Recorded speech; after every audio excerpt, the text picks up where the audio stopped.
Nyawa hilang, uang 10 juta ikut raib, nelangsa gadis muda pasca tewas ditabrak truk. Radita Andini, 26 tewas pasca ditabrak truk bernomor polisi Jakarta, Sabtu tanggal 28 September tahun 2024 sore. Satu hari pasca kepergian gadis muda di Palembang tersebut, terkuak fakta pilu lainnya. Dina, kakak sepupu korban, mengatakan korban ternyata membawa uang 10 juta rupiah.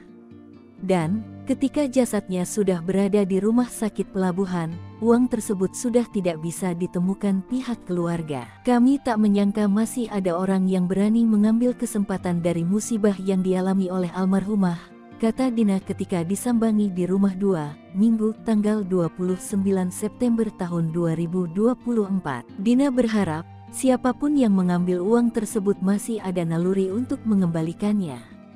Sebab, uang tersebut bukan milik korban ataupun keluarga, tetapi milik kantor tempat korban bekerja. Dina mengatakan, korban membawa uang di dalam dompet tersebut karena akan diserahkan ke kantornya.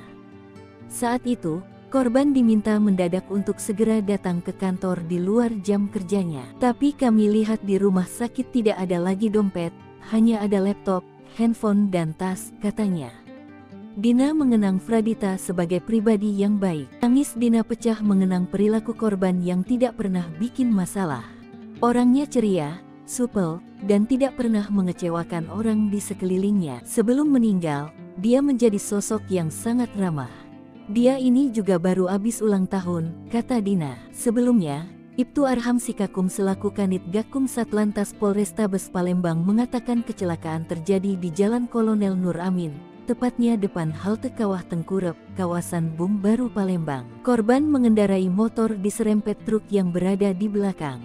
Korban kehilangan kendali ketika mengendarai sepeda motornya dan menabrak batu pembatas jalan. Setelah menabrak batu pembatas jalan, korban terjatuh dan terlunas truk yang sama.